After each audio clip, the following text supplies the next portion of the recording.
c'est un show particulièrement réjouissant que j'ai envie de vous présenter, puisqu'il s'agit du nouveau film de Yann Kounen, L'homme qui rétrécit. Ah. Élise! Au secours!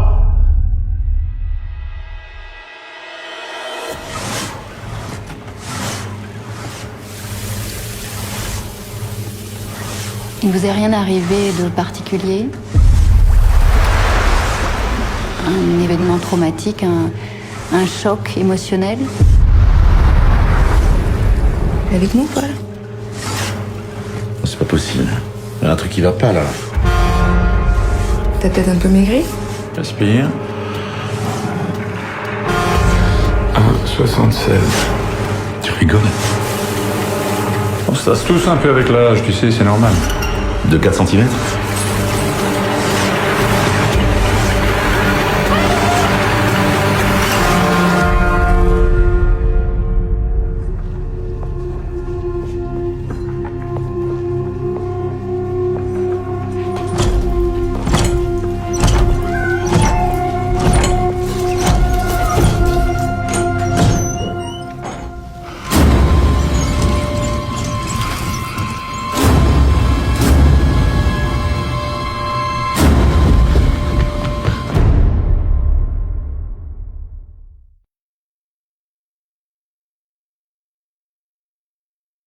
Qu'est-ce qu'on a entendu au moment de la découverte de ces bandes annonces? Moi-même, je l'avoue humblement que les différentes bandes annonces que j'avais pu découvrir avant me laissaient un peu perplexe.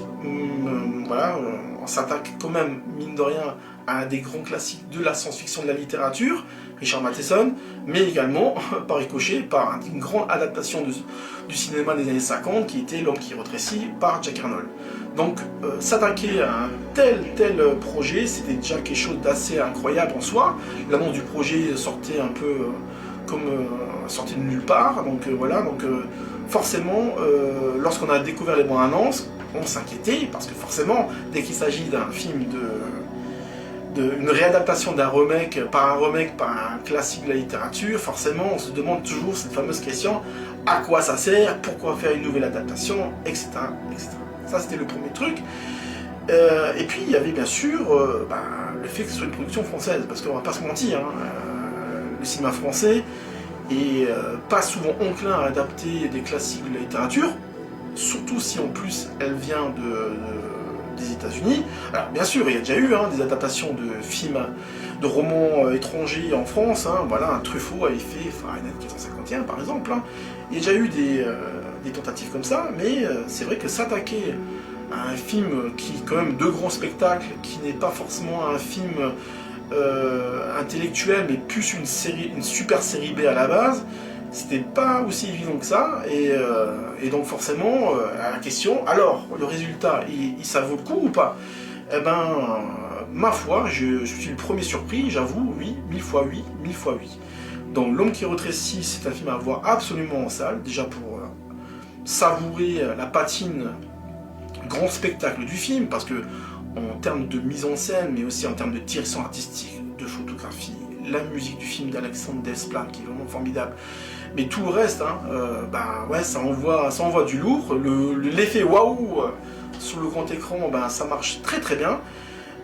Les amateurs, les puristes de l'adaptation du roman et même du film pourront se réjouir, parce que le film on est exactement dans la même lignée, on va dire, c'est au premier degré, il n'y a pas d'humour, il n'y a pas de second degré, il n'y a pas de choses comme ça qui pourraient nous agacer. Non, c'est full frontal, l'adaptation, elle est extrêmement fidèle à ce que les gens ont pu découvrir à l'époque avec le film de Jack Arnold, par exemple.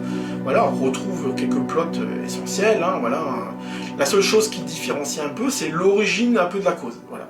Donc Yann Kounen a décidé de rester volontairement flou sur le sujet, et il a peut-être raison, parce que finalement, refaire un peu un truc sur la peur atomique, comme c'était le cas du film original, c'était pas forcément le plus indiqué. Là, il reste volontairement flou, il se concentre sur cette aventure qui concerne un homme qui se retrouve face aux éléments, à sa propre identité, à sa propre nature, et donc du coup ça renforce ce côté un peu vertigineux que le récit original avait. Et là où c'est vraiment réjouissant, c'est que même si le film reprend grosso modo des choses qu'on connaît, hein, le chat, l'araignée, voilà, des choses comme ça, Yann Kounen ne s'est pas limité qu'à ça. Voilà.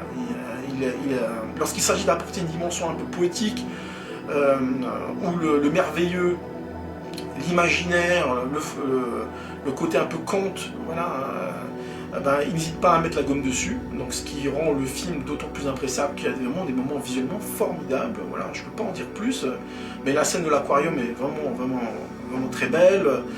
Voilà, les scènes que l'on redoutait parce qu'on se demandait est-ce que ça allait être aussi efficace que dans l'original, bah oui, il faut 1000 fois oui également. Hein.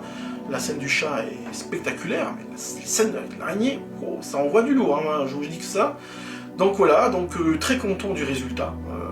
Super film de science-fiction, un des meilleurs films français de l'année, bah oui, mine de rien, il faut aussi le dire. Hein. Donc on verra si les Césars vont pas snobber de nouveau une super production à la française, parce que ça arrive malheureusement trop fréquemment. J'espère que le public va se déplacer, parce que mine de rien, ça envoie aussi également un signal à notre industrie, de se dire que finalement, oui, c'est possible d'adapter des romans de science-fiction, et surtout de les adapter de manière extrêmement respectueuse et spectaculaire. Et ça, c'est pas rien du tout, faut pas le minorer, on n'en voit pas tellement souvent des projets comme ça, donc ce serait vraiment dommage de passer à côté. Donc je vous invite vraiment à découvrir L'Homme qui rétrécit, un très bon film de Yann Kounen, et je pense qu'il va super bien vieillir dans mon ressenti au fil des semaines, parce que vraiment c'est une belle réussite. Voilà, chapeau bas. Allez, salut les amis, et à la prochaine.